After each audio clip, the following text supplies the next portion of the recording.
I am Pratyusha. I will be presenting about Alice in Quantum Land. All of you must have heard about the book Alice's Adventure in Wonderland by Lewis Carroll, if not read about it.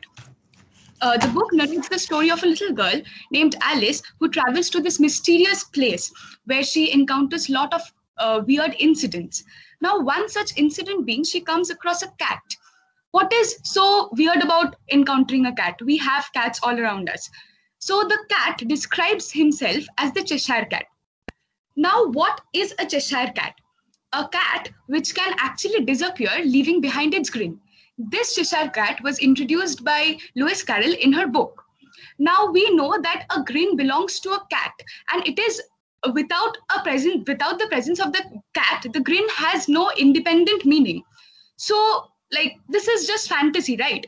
But it seems that fantasy is not so far from physics after all. In the year of 2013, a physicist and his group, they have quoted a few lines from the book Alice in Wonderland. Now, before getting into the proposal of the paper, I would like to introduce some concepts. I will talk about entanglement. I won't get into much details because few of my friends have already mentioned about it in their previous talks. I'll just do a quick brush up. So what is an entangled state? An entangled state is a strongly correlated state. Now, what do I mean by a strongly correlated state? So for a particular state psi to be entangled, I need a composite state, right? Because there can be entanglement between two subsystems, subparts of a state.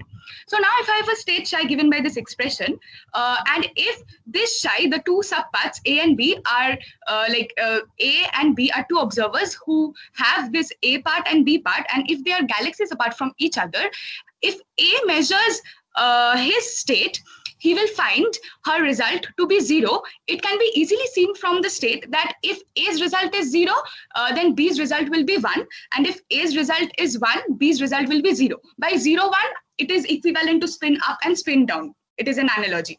You can say like that. So entangled state can be in general ways written in the above form. Now the states that are not entangled, those are separable states. We can write it in form of tensor products, separable tensor products. So if you see the separable, the form of the separable state over here, it is I tensor Bj. So we see that the subscripts of A, the first component, and the second subpart of the state, they are independent of each other because I and J, we see the summation runs over them independently. Whereas in case of entangled state, there's a correlation. So this entangled state was actually called to be spooky action at a distance by Einstein. Now, another important concept is the concept of strong measurement and von Neumann measurement. Now, in quantum mechanics, if we want to actually measure a physical state, we need the state and a measuring apparatus. Now, according to von Neumann theory, the measuring apparatus is also treated as a quantum state. So, if I want to measure a particular, consider state to initially they are separable states, which is given by psi tensor phi, and when my measuring apparatus interacts with the state, they become entangled as it evolves together over time. So now when I'm actually looking at, when I'm doing a measurement, I'm looking at the measurement apparatus, right? So I look at the state of the measurement apparatus, and since I know that my measuring apparatus state is actually entangled with the physical state, just by looking at the state of the measuring apparatus, I can conclude what my physical system state is. A few years back, another idea of weak measurement was proposed by Yakir Aronov. So he said that what we do in normal strong measurements, what we do is we take an initial state, and when we perform a measurement, since the interaction between the apparatus and the system is strong, my state actually collapses to one of its eigenstates. So we have the probability in quantum mechanics that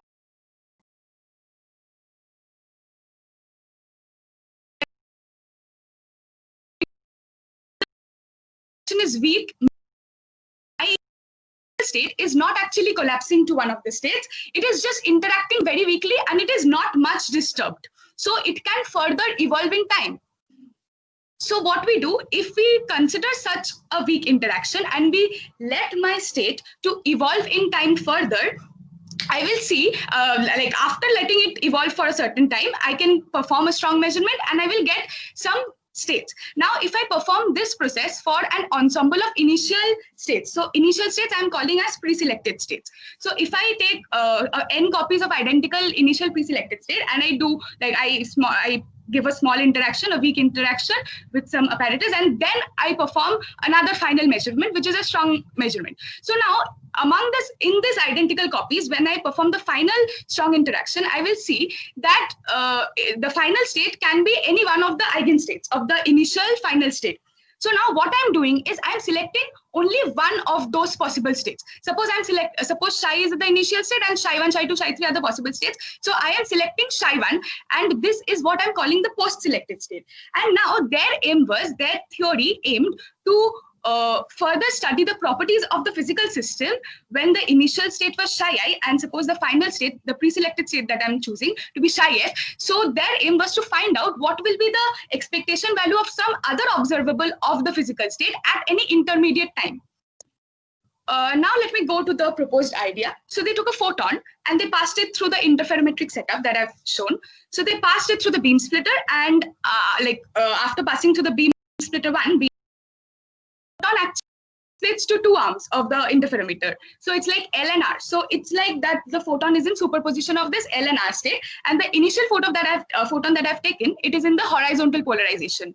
So my initial state that I've written, pre-selected state, that is a separable state. Now they theoretically chose the post-selected state to be this phi state, which is LH plus RV. This is an entangled state, we can see that. Now, their aim was to actually design an apparatus which could successfully give me this post-selected state. And they proposed this apparatus accordingly. And they then calculated the expectation value of some observable of that particular physical system. So now what was the observable that they chose? They chose observable pi r and pi l. So what is pi r? Pi r is the observable that measures the presence of the photon in the right arm, and pi l is the observable that measures the presence of the photon in the left arm. So they took the expectation values of these observables in the right and the left arm values rather. So they found this, we can conclude that it seems like that the photon is actually present in the left arm, right? So now we expect that if a photon is actually in the left arm of an interferometer, all other properties that are associated with the photon, we should be able to find it in the left arm itself. But that is not what quite appears. So when they calculated the weak values of the spin of the photon, they found that the spin was actually in the right arm. So this is quite surprising. So if I draw an analogy with this experiment with the Cheshire cat, so if I'm passing a cat through the interferometric setup, I'll see that after passing it through the beam splitter, it seems like the cat is found in the other arm. In one of the arm, the cat is symbolic representation of the photon, and the grin of the cat, which is symbolic representation of the spin of the photon, is found in the other arm. So this seemed like a very cute theory to many scientists at the time when it was proposed. But the thing is, which surprised everyone, was that soon after the proposal, there was a group of scientists who actually built up the apparatus, and they proved the quantum Cheshire cat effect. So the paper got published in Nature, and what they did is they took a neutron and they measured the magnetic moment of the neutron, and they found that they could actually measure magnetic moment in one arm and the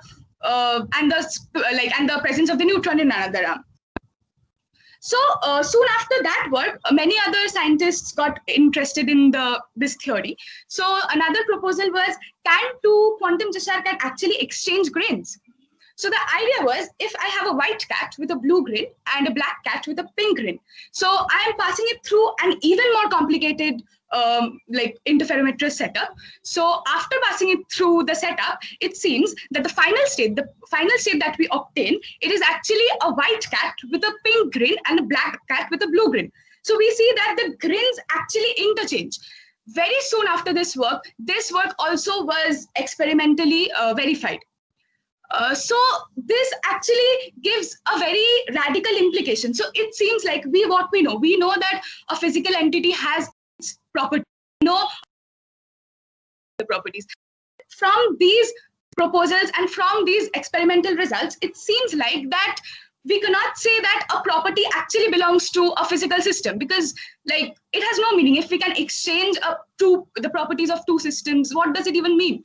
So the notion of belongingness in the quantum realm is really questionable.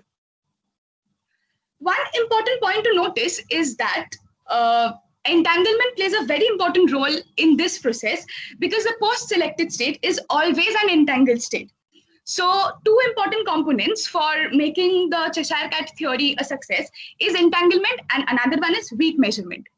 Now, okay, we can do this. So there were many people who asked, what should I do with this? What is the use of this?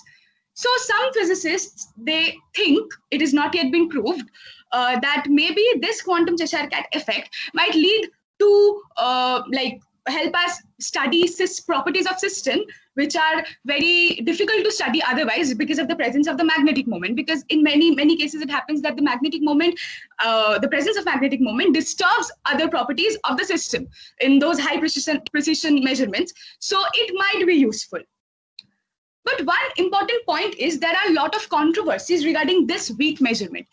Even though it was experimentally verified, no one quite well, like very few scientists actually understood it. Like all other theories, like all other theories that have been proposed in physics till date, like we know that there has always been a group of people who support it, and there has always been a group of people who are against it, who do not believe it. So quantum Cheshire Cat theory also faces the same sort of consequence.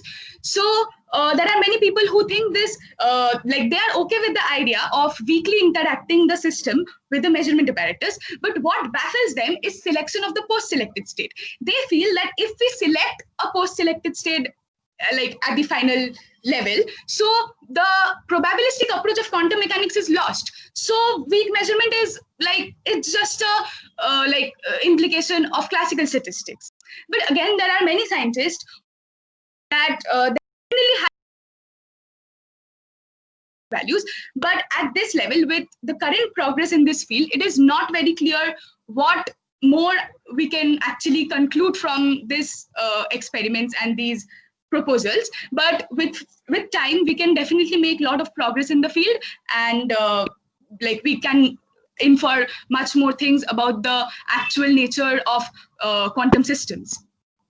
So are weak values quantum after all? So we can only hope that in future much more work is done in this field, and we can have a final answer to this weird paradox, weird concept that is proposed and has been proved. But as of now, the experimental setup that has been claimed, that has been claimed to actually prove quantum Cheshire Cat, there is some bit of ambiguity related to that. Some people don't understand it, and some people are in support of it. So that is an open question yet that has to be addressed in future time. Thank you.